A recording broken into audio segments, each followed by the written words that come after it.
I was raised by a Muslim father and a Catholic mother.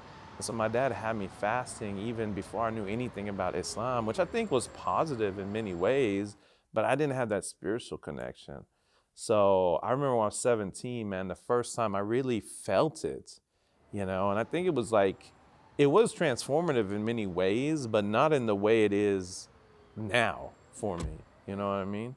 But you're right. It takes like a commitment, a personal journey, even growing up Muslim, to start to understand what Islam is and what Ramadan is, how fasting benefits you. I think some of my earliest experience where that started to kind of click was, I was about 14 or 15 or something like that. And we'd be at the Tarawih prayers, and we weren't old. We were too big and too old to be running through the aisles and stuff anymore.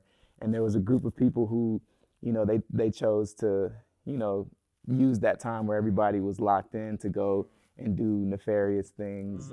Or some of them would be like going through the coat pockets or taking some of the nicer shoes.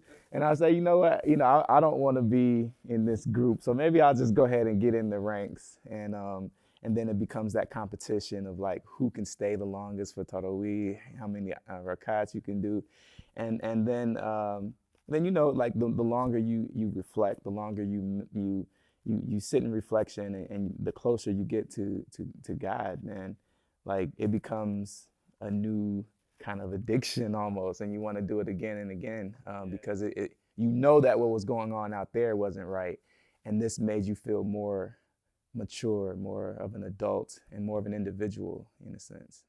I realize the more you fast, the more experience Ramadan, it's just that transformative experience of, it's not just about giving up food and drink, but it's about what are you going to commit your time to? Are you going to commit yourself to doing something good with that time, or are you going to sleep all day? Asking myself, like, what is the one thing that has been constant when it comes to Ramadan? Because we talked about the change, over time, the evolution, if you will. But I think the struggle is constant. It looks different, right? The struggle when we were younger may have been, well, how am I going to explain to my friends that I'm not eating lunch today? But now it's like, okay, how am I going to be patient when my kids make me upset or something like that? So I feel like for me, that's always been there. And perhaps that's what Ramadan is all about. Like, that never goes away, no matter what level of spirituality you're at. Right. No, and I think that's the biggest surprise for people who've never experienced Ramadan when we talk about it, is that they only think about food and drink. And for me, I'm always like, man, that's the easiest part. After like a day and a half, that's the easiest part. What hasn't changed is the other stuff. The lowering your tone, like not getting angry. Not doing lustful things. And nowadays for us, we have to work with social media and things of that nature. Like, there's no Ramadan filter on your timeline. You know what I'm saying?